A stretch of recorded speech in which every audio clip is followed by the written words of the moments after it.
Nagpatabang sa Kapitolyo ang ginikanan sa bata nga nagkadugong gikulata sa usa ka lalaki nga miapil sa karambola sa mga player sa football.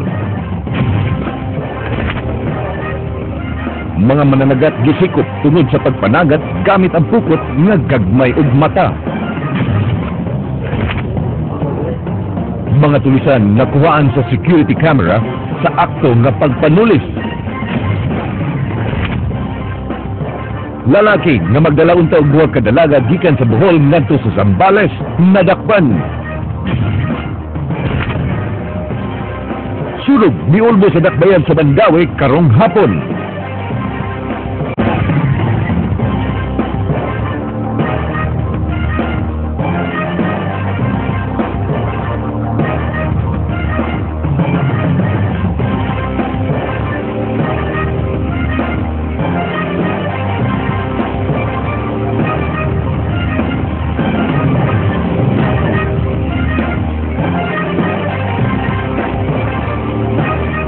Payo nga pong Subo, Kabisayan, ano ang labing labas ng mga balita, hatod ka ninyo sa kinatibukang pwersa sa News 5. Ako si Frank Malilong Jr. Ihatod na mo ang mas komprehensibong impormasyon. Ako si Georgia Herrera.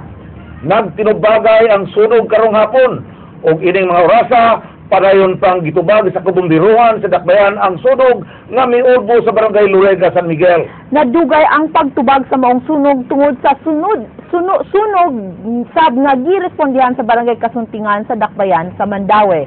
Gingong nagsugod ang kayo duol sa kapilya sa sitio Kamansi.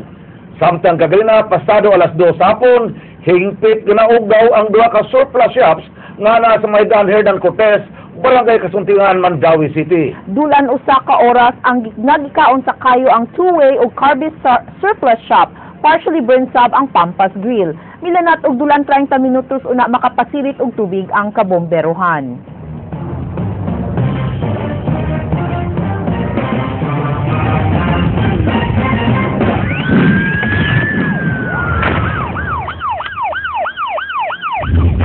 Tungod sa sunod-sunod nga pagpangawat sa ilang mga establishmento nga hangtod karon wa pa masulbad, ang Cebu Travel and Tours Association mipahayag nga wa na sila salig sa kapulisan. Andrea Patenea, Suginlimi. There was nothing. Gipadayag pinaagi sa usa ka text message ang kasagmuyo sa Cebu Travel and Tours Association ngadto sa hepe sa kapulisan sa dakbayan sa Subo nga si Senior Superintendent Noli Romana. Ang pangu sa association, Sheila Colmenares, nagkanayon nga naalarma na sila sa sunod-sunod nga pagpanulis ug pagpanglungkab sa mga opisina sa travel agencies sukad pa ni atong buwan sa Desyembre. Matud niya, 5 na kamiyembro nilang travel agencies ang nakawatan ug ang labing uwahi mao ang Global Link ug Baron Travel Agency sa Dan Escario nga nakuhaan og dulan 200,000 pesos ni adtong Domingo. Ni adtong Enero pa mireklamo si Colmenares kang Romana apan wa pagyud kunoy nabuhat ang pulis kabahin niini. Nawad-an na sila og pagsalig sa kapulisan ug buot nila nga mudangop sa National Bureau of Investigation aron pagsulbad sa mga kaso sa pagpangawat. It's really frustrating because it happened not only once, not only twice. It has to happen a lot of times and then parang we were asking for their help and then if we don't text them na this happened again, then they will ask, asa man anahitabo, where is it? Tell us. Is it our kanang duty to tell them asa dapit? I mean, I think it's the police duty nga moingon sila nga, uy, naikawat dito sa kuan or something. Gipadad-an na lang niyag memo tanan nilang mga miyembro aron pahimangnuan nga magmatngon pirmi. To make sure to alert the members to not to keep money over the weekend because mao gid na ang time ilang ikawat good.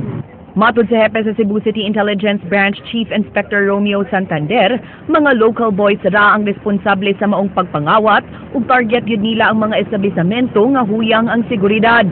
They're targeting right now katong mga establishments nga way mga security guards. Okay? And the worst is what we CCTV.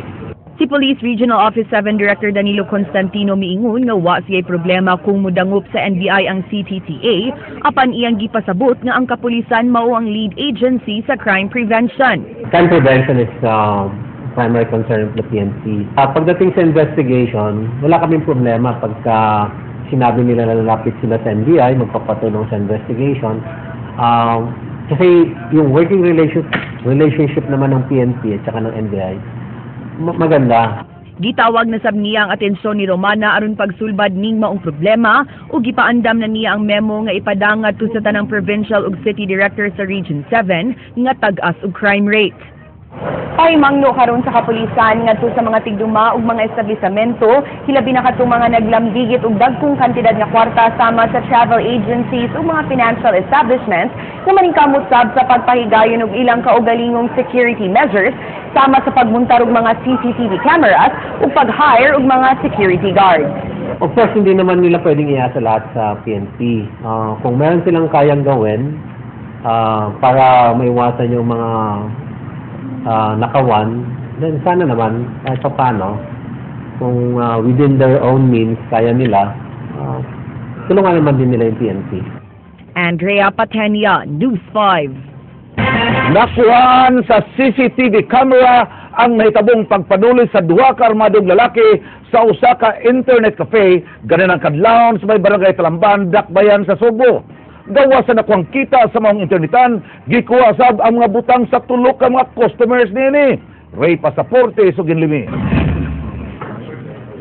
Alauna 52 ganihang kadlawon ni sud ining internet cafe kining duha ka lalaki. Yung kung malagin mo niya, dili sila mutingog niya, kabantay kung wada sila bag niya, nagkaon. Lain akong akong kuan ba, nagduda na ako nila niya. Ni, ana man to, usa ka batanon, pagbalik niya, nakita na ko siyang pusil, kay pagdiri niya, nagkuha naman siya ganang pusil.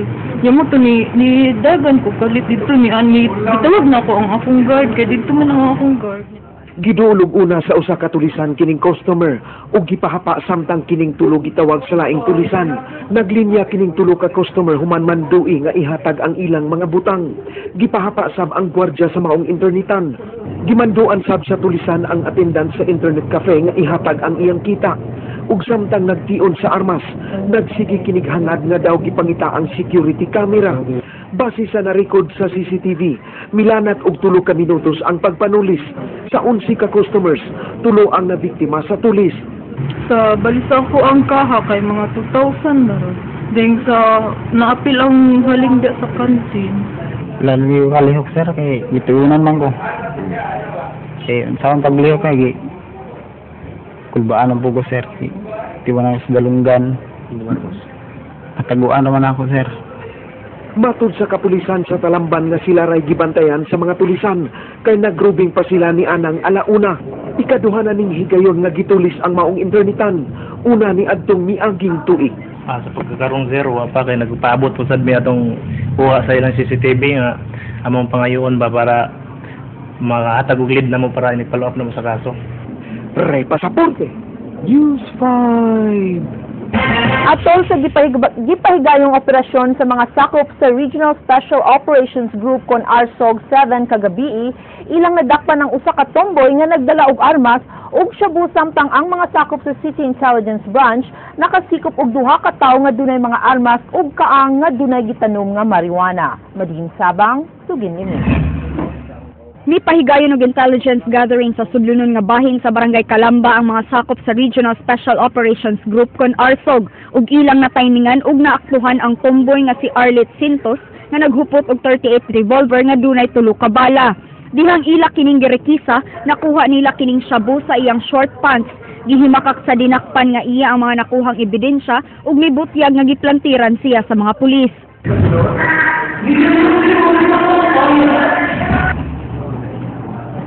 Gisikop sab sa mga sakop sa Cebu City Intelligence Branch sa Barangay Lorega kagabi silang Lester Ablay alias Upaw, 21 anyos ug Fermin Cui alias Kulira, 60 anyos nga nakuhaan og duha ka kalibre 45 nga pistola ug mga magazine nga dunay mga bala. Nakuha sab gikan sa panimay ni Cui ang duha ka kaang nga dunay tanom sa marijuana. Igo rang naglingo-lingo ang duha dihang gipangutana kung ila ba ang mga nakumpiska. Madin Sabang, News 5. Usa sa duha ka suspect sa pagpang-hold up sa LBC Tabuan Branch nadakpan sa kapulisan. Laing suspect nakaikyas apan mga armas nakuha sa raid nga gihimo sa ilang hideout. Andrea Patenya, Sugin Liming. Human ang usa ka semana, nadakpan sa kapulisan ang usa sa mga suspect sa pagpanuli sa LBC Tabuan Branch ni adtong miaging semana, diindulan 50,000 pesos ang nakuha gikan sa maong buhatan. Ang suspect giilang nga usa ka Jerome Gonzaga alias Balo, 25 anyos, taga Sitio Alaska, Barangay Mambaling. Si Jerome anaa sa listahan sa kapulisan nga sakop sa criminal gangs. Napriso na kini atong 2010 tungod sa pagkupot og illegal nga armas. Siya positibo nga giila sa sakop sa LBC gikan sa hulagway nga gikuptan sa kapulisan. Nakuhaan sab kini hulagway sa CCTV camera sa maong establisamento. We come up with a picture of Jerome Gonzaga alias Balo, and then we presented it to Danessa Safra, the sales executive of LBC, and she confirmed. Nadakpan si Gonzaga atol sa joint operation sa Police Station 6 ug sa Cebu City Intelligence Branch kagabi. Nakuha gikan kaniya kining usa ka kalibre 45 nga pistola, kalibre 38 nga revolver, mga bala ug usa ka granada. Gihimakak ni Gonzaga ang maong akusasyon. Korte na tubangon. Sa korte na tubangon. Pero hindi siya ikaw. Usa ka follow-up operation ang gihimo sa kapulisan sa Biaranas kaganiyang buntag aron pagsikop sa kauban ni Gonzaga nga usa ka Bobby apan wa kini madakpi. Igo rang nakakuha ang kapulisan sa usa ka KG-9 submachine ug duha ka kalibre 45 nga pistola gikan sa hideout niini.